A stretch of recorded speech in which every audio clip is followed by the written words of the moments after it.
ओम शांति।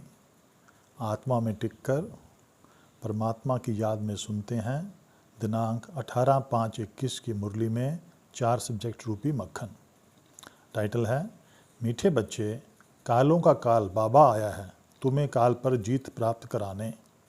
मन मना भव के मंत्र से ही तुम काल पर जीत पाएंगे। गीत ओम नमो शिवाय। ज्ञान के सब्जेक्ट पर ऊंचते ऊंच एक भगवान है, वह है सभी बच्चों यानी आत्माओं का बाप।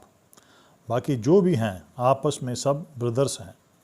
बाबा ने समझाया है भक्ति में तुमको 2 बाप हैं, एक लौकिक बाप और दूसरा पारलौकिक बाप। लौकिक पिता से हद का वर्षा और पारलौकिक पिता से बेहद का वर्षा मिलता है। वह है निराकार परम पिता परमात्मा शिव। वह है ही सर्व के सद्गति दाता। उस रूहानी बाप को ही ज्ञान का सागर, पतित पावन, लिबरेटर, गाइड कहा जाता है। वही दुख हरता, सुख करता है। बाप बच्चों को समझाते हैं, हे भारतवासी, तुम विश्व के मालिक थे जबकि तुम्हारा देवी देवता धर्म था। देवी देवता धर्म श्रेष्ठ, कर्म श्रेष्ठ थे। अब यह धर्म भ्रष्ट, कर्म भ्रष्ट बन गए हैं। सर्व का सद्गति दाता बाप जब तक ना आए तब तक सद्गति हो ना सके। जब चक्र पूरा होता है तब ही बाप आकर ले जाते हैं। बाप समझाते हैं, मैं तुम्हारा बेहद का बाप हूँ, तुमको बेहद का वर्षा देता हूँ 21 जन्मों के लिए। सूर्यवंशी चंद्रवंशी धर्म स्थापन करता हूँ। ब्राह्मण धर्म है चोटी, सबसे ऊंच है रूहानी बाप, रूहों को आप समान बनाते हैं। सतयुग आदि से कलयुग अंत तक यह सारी हिस्ट्री ज्योग्राफी भारत की है। भारत ही हेल और हेवन बनता है और धर्म वालों के लिए नहीं कहेंगे, वह तो हेवन में होते ही नहीं। सतो प्रधान से सतो रजो तमो में यह सीढ़ी उतरने में 5000 वर्ष लगते हैं। आत्मा में खाद पड़ती है, रावण की प्रवेशता होने से देह अभिमानी बन जाते हैं। अब तुमको आत्म अभिमानी बनना है। अब 84 का चक्र पूरा हुआ।